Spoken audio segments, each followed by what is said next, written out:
Assalamualaikum warahmatullahi wabarakatuh. Halo teman-teman, selamat datang di video pembelajaran fisika hari ini. Adapun materi yang akan kita bahas pada video kali ini yaitu terkait analisis pipa dalam saluran tertutup, di mana kita akan membahas dua fokus utama, yaitu aliran pipa dalam pipa seri, begitupun dengan pipa bercabang. Tapi sebelum itu, teman-teman harus tahu bahwa aliran fluida dalam pipa bukanlah hanya sekedar teori, tapi juga sangat relevan dalam kehidupan sehari-hari, mulai dari aliran air dalam rumah kita, sistem irigasi pertanian, hingga sistem pendingin mesin industri. Semuanya menggunakan prinsip mekanika fluida. Tapi bagaimana sih air bisa mengalir dari satu tempat ke tempat lainnya dan apa yang mempengaruhinya?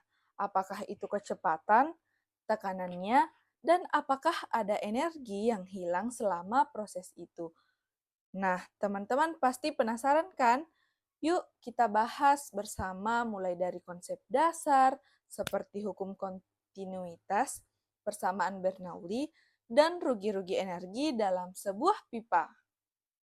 Nah, teman-teman, aliran fluida dalam pipa adalah gerakan zat cair atau gas melalui suatu sistem jalur tertutup. Sistem ini dipengaruhi oleh gaya dorong, tekanan, gravitasi, dan hambatan gesekan antara fluida dan dinding fluida. Pada prinsip ini menyatakan bahwa dalam sistem tertutup, adapun kekekalan massa ataupun massa fluida tidak berubah dari satu titik ke satu titik lainnya, di mana luas penampang 1 sama dengan luas penampang 2. Tetapi jika diameter pipanya menyempit, kecepatan aliran meningkat, dan sebaliknya. Nah, teman-teman, kita langsung saja membahas fokus materi kita yang pertama, yaitu konsep aliran dalam pipa seri. Adapun pengertian dari konsep ini yaitu aliran pipa seri merupakan sistem di mana dua atau lebih segmen pipa yang disusun secara berurutan dalam satu jalur aliran. Artinya, fluida mengalir dari satu pipa ke pipa berikutnya tanpa percabangan. Semua aliran melewati setiap segmen pipa secara berturut-turut. Nah, adapun karakteristik aliran pipa seri, di mana yang pertama kita akan menghitung debit yaitu debit sama, di mana Q1 sama dengan Q2 sama dengan Q3 itu hasilnya sama atau konstan. Nah, yang kedua, terdapat penjumlahan head loss, artinya kehilangan energi, di mana total kehilangan energi atau head loss adalah jumlah dari rugi-rugi di setiap segmen. Rumus.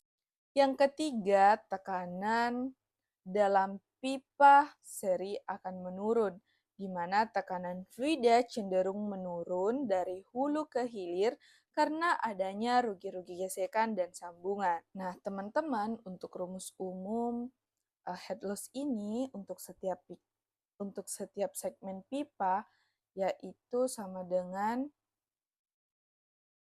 faktor gesekan atau Darcy itu dikali dengan panjang pipa, kemudian dibagi dengan diameter pipa. Kemudian dikali dengan kecepatan aliran dibagi dengan percepatan energi.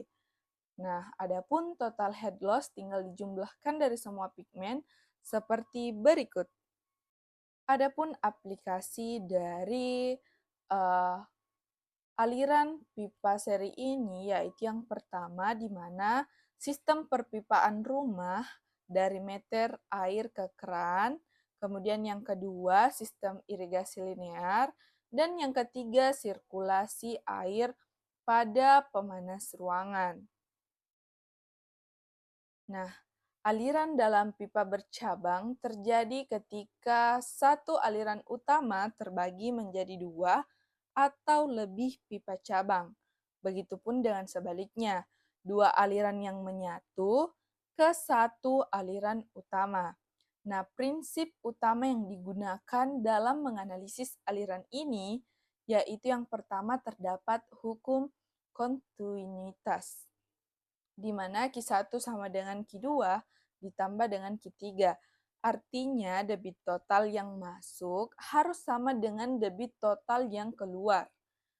Nah, adapun yang kedua terdapat persamaan Bernoulli di mana digunakan untuk menghitung perubahan tekanan, kecepatan, dan elevasi pada titik-titik cabang. Nah, adapun yang ketiga yaitu terdapat kehilangan energi atau yang dinamakan dengan head loss, di mana memperhitungkan untuk pipa panjang dan bercabang baik dari gesekan maupun sambungan. Baik, itulah tadi penjelasan materi dari analisis aliran pipa dalam keadaan seri dan bercabang. Sekian dari video saya. Wassalamualaikum warahmatullahi wabarakatuh.